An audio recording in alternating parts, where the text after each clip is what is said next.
The A-10 Warthog was designed to survive the kind of fights that chew other aircraft apart. Its scarred frame, its violent scream, and that bone-shaking cannon have pulled countless soldiers back from the edge. And now, with the 2026 rebuild, this beast hits harder, hunts smarter, and refuses to back off from modern threats. So what upgrades made this beast even deadlier? How the Warthog became the infantry's favorite monster.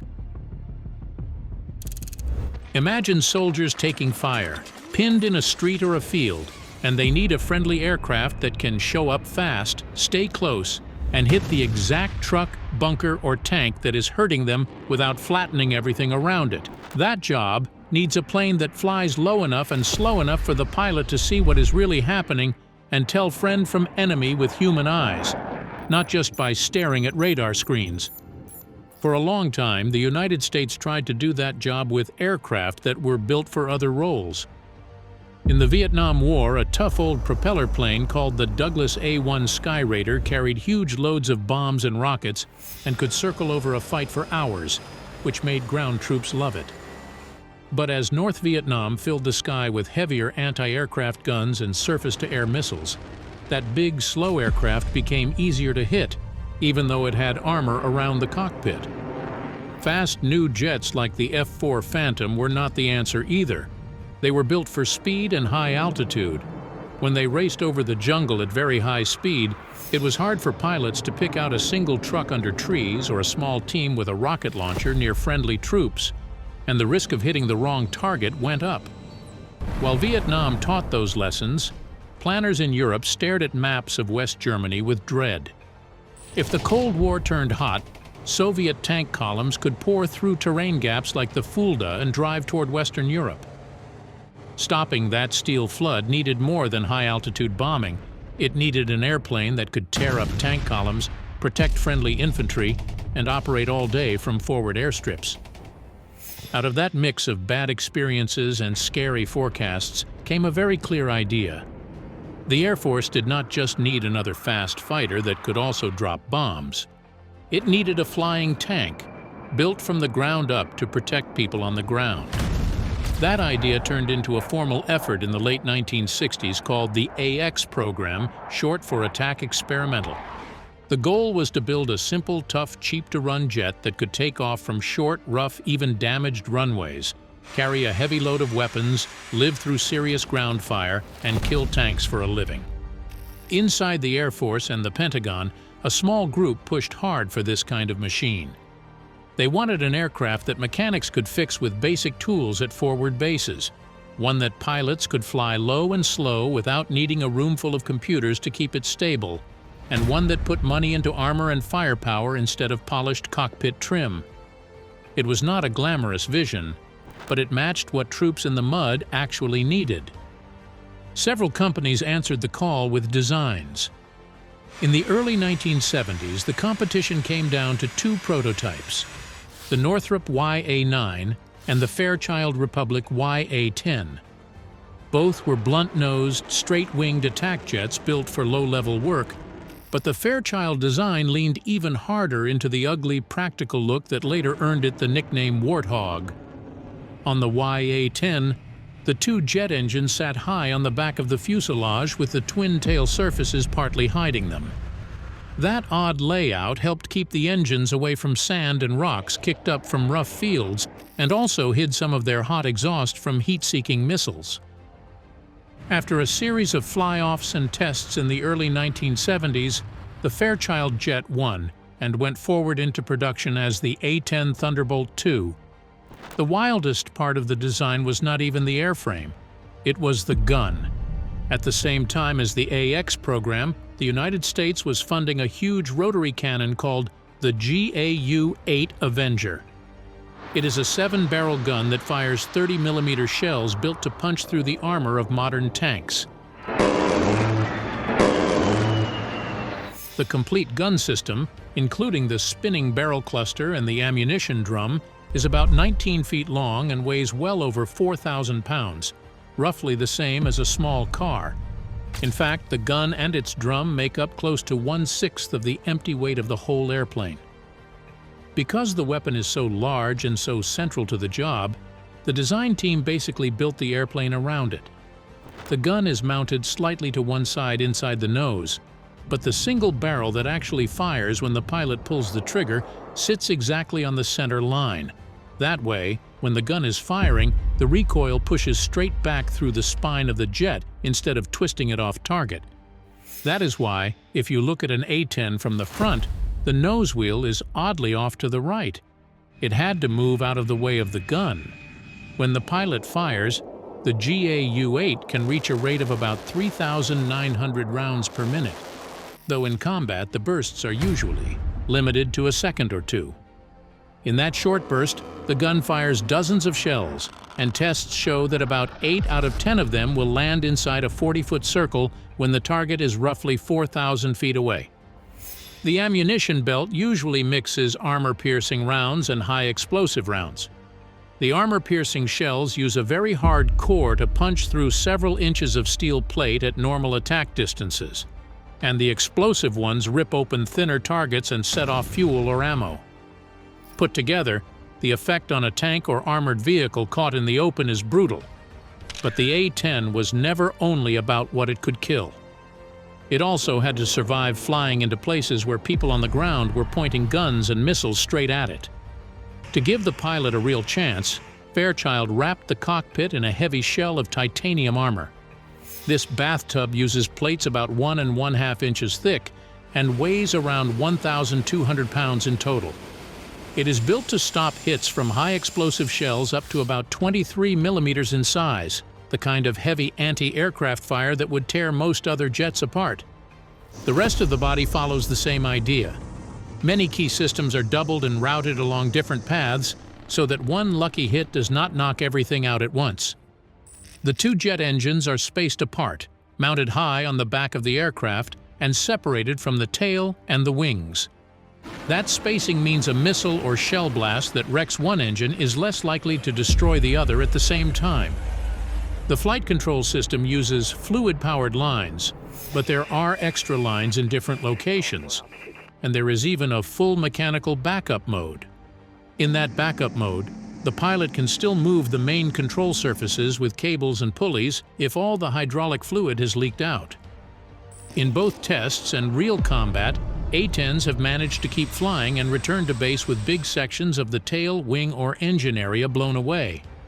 Fuel is another weak spot on most aircraft, so the designers treated it with the same care.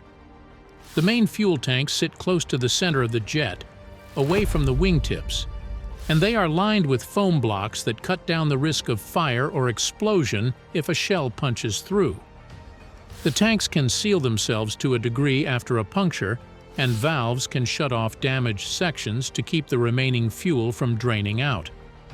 The way the A-10 flies also fits this close support job. Instead of thin, swept wings like a sleek fighter, it has big, straight wings with a large surface area and strong flaps. That gives it a lot of lift at low speeds and lets it carry heavy weapon loads without needing a long, perfect runway. Its landing gear is tall and rugged, with wide, low-pressure tires that can roll over bumps and loose stones on rough airstrips or even stretches of highway. Because the airframe is so stable, the pilot can fly slower and lower than most jets while still keeping good control. The Warthog can cruise over a battle area at speeds that give the person in the cockpit time to scan the ground with naked eyes, pick out hidden vehicles and gun positions, and line up cannon or bomb runs with care instead of guesswork. Even with the landing gear pulled up, part of the main wheels still sticks out below the body. That odd look is on purpose. If the pilot ever has to make a belly landing because the gear will not come down, those partly exposed wheels can take some of the first impact and help keep the main structure from tearing apart. All of these choices were in place before the A-10 ever fired a shot in combat, but the real test came in the early 1990s. The first big war for the Warthog was Operation Desert Storm in 1991, when a group of countries led by the United States moved to drive Iraqi forces out of Kuwait. In that short, intense air campaign, A-10 crews flew thousands of attack missions against Iraqi ground forces. The aircraft destroyed more than 900 Iraqi tanks, about 2,000 other military vehicles, and around 1,200 artillery pieces over the course of the war. They also shot down at least 2 Iraqi helicopters with cannon fire, which is a rare trick for a jet that was never meant to be a pure air-to-air fighter. The Warthog did not come through that war without scars. Several aircraft were hit by missiles or heavy guns, and a small number were shot down. But many others came back with damage that would have killed most jets, including holes in the wings, shredded tail sections, and missing panels.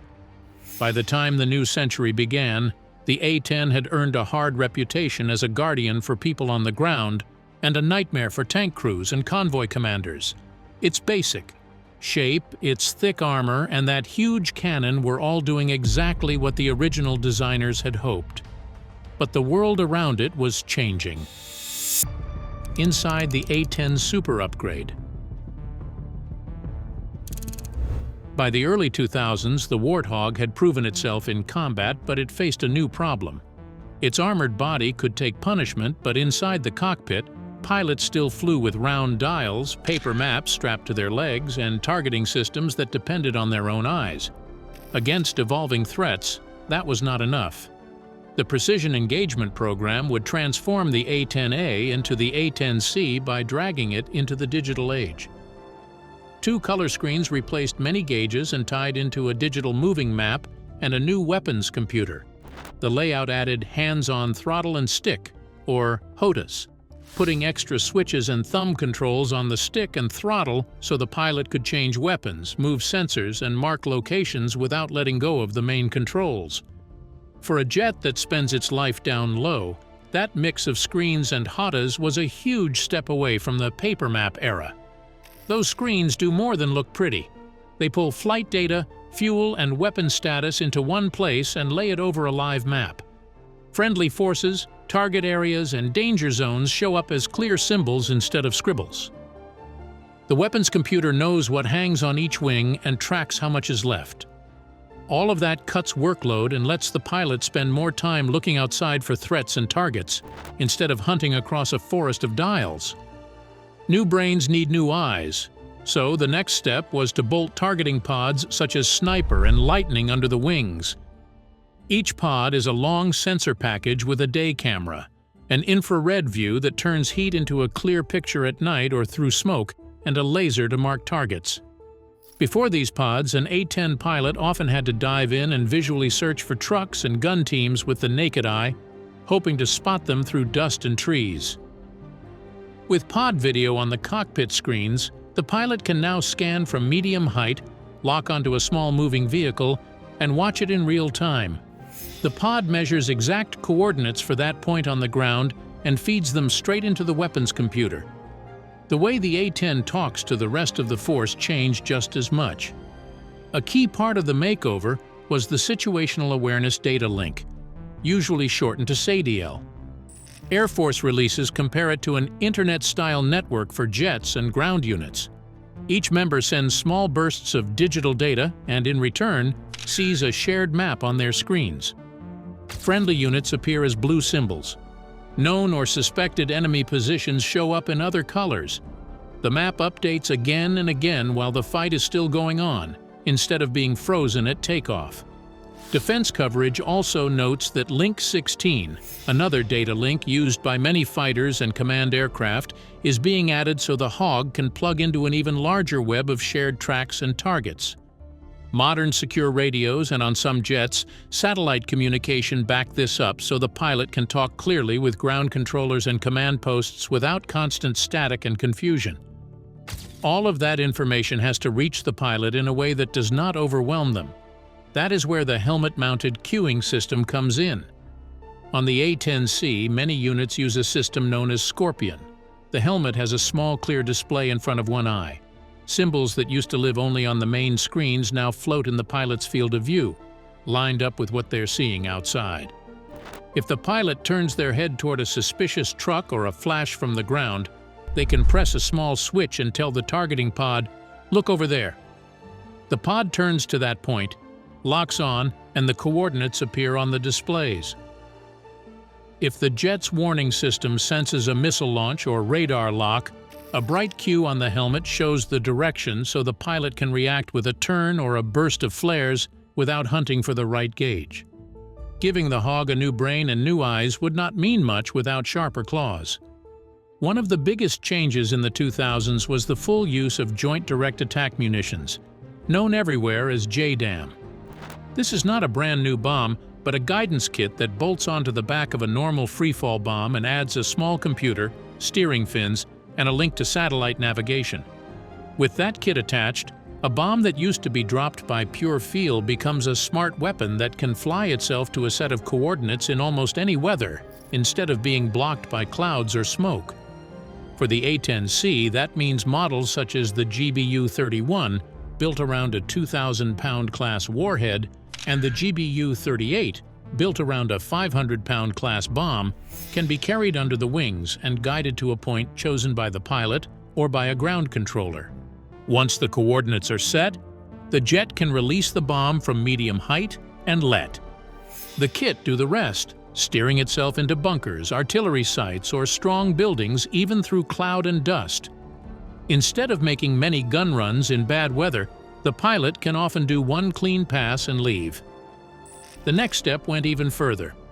The small-diameter bomb, known as the GBU-39, is a slim-winged weapon in the 250-pound class. It uses a mix of satellite and internal guidance, and can glide roughly 40 or more miles from the point where it is released. Because the bomb is lighter and slimmer, a single rack can carry 4 of them in the space where one large bomb used to hang.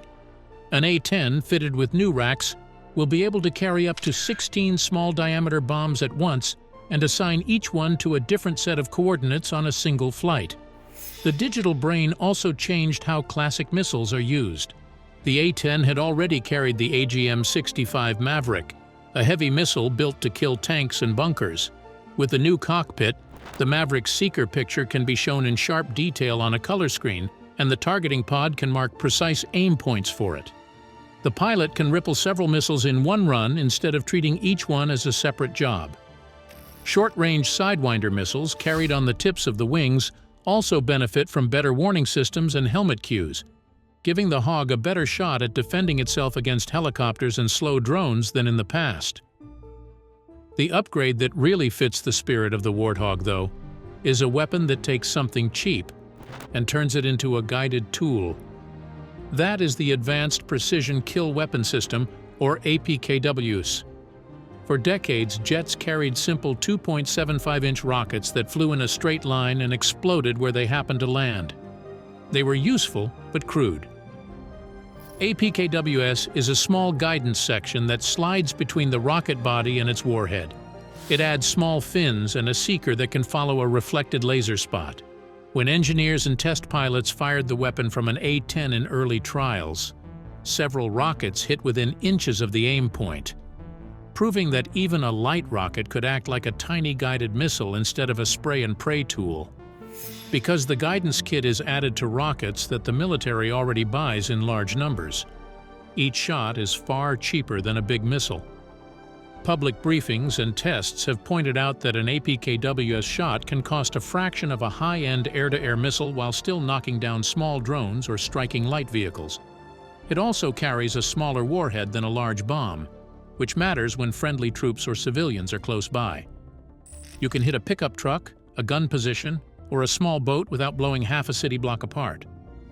For a slow, patient attack jet that often works close to friendly lines, that kind of fine control is valuable.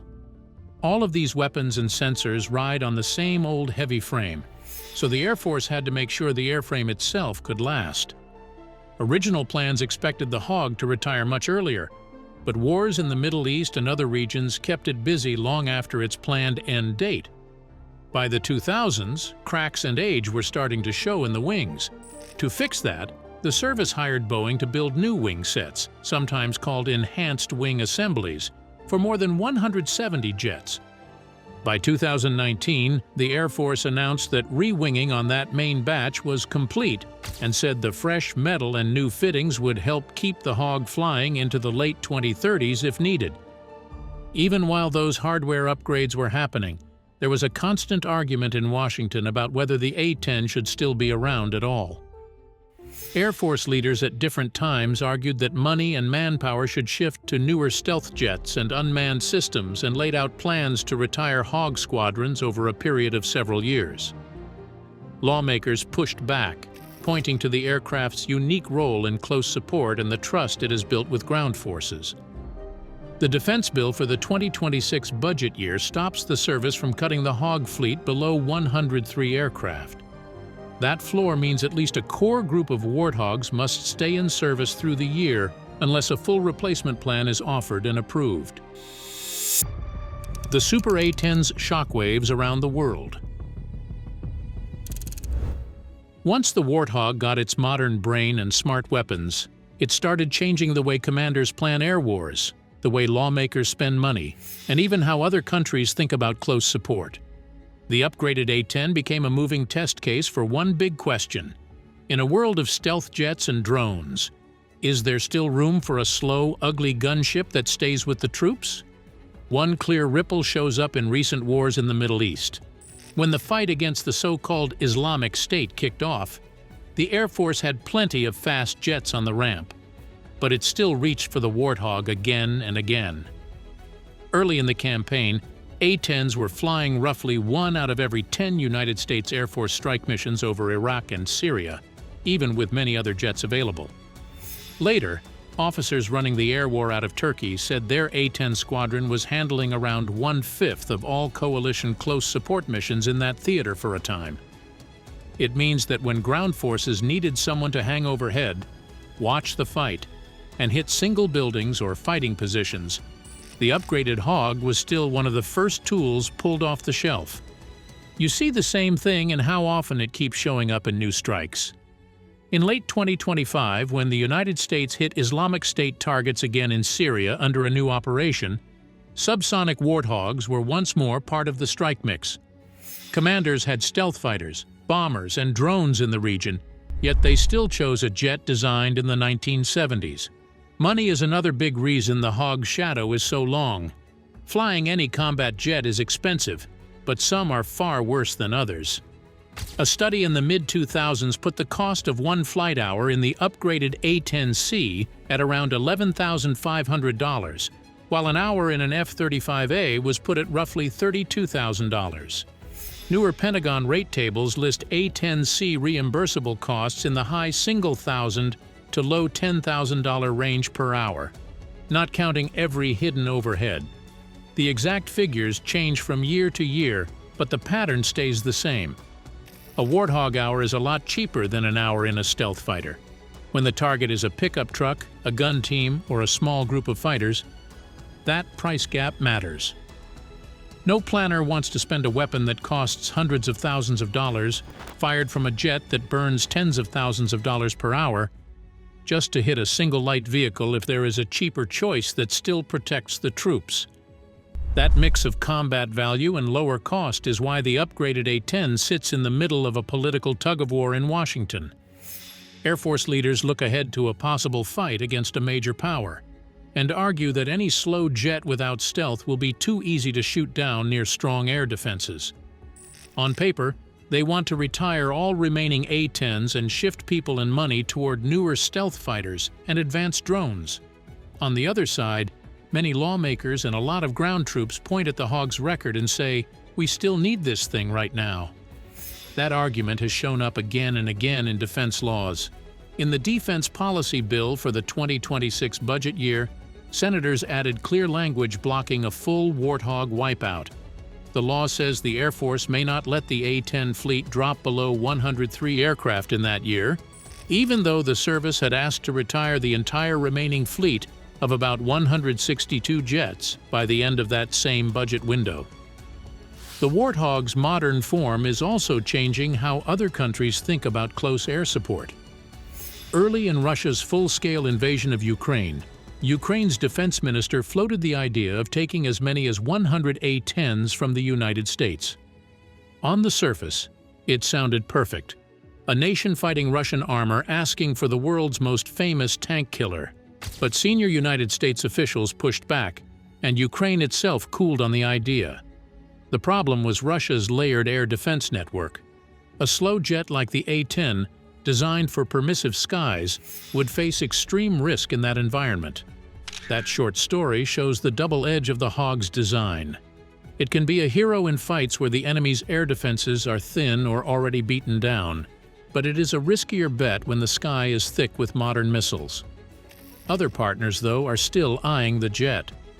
Reports in 2024 described talks about sending second-hand A-10s to Jordan, a country that faces threats from militants, smugglers, and possible small drone and boat attacks in its region. For a state like that, a rugged jet that can fly from simple bases, watch border areas for a long time, and hit small targets with guided weapons is attractive. This hints that the Warthog may keep shaping battlefields even after it's serving under another country's colors. The Warthog's upgrade path also pushed the United States services into a long search for the next cheap close support aircraft. As wars in Iraq and Afghanistan dragged on, the Air Force ran a light attack experiment, flying armed turboprop planes like the A-29 Super Tucano and the AT-6 Wolverine in desert trials. The idea was to find something with low operating costs and good sensors that could handle many missions now flown by the A-10 in calmer airspace. So far, no clean replacement has stepped fully into that role, but the search was shaped by the standard the Hog set. Thanks for watching. Now check out the videos popping up on screen for more unbelievable stories.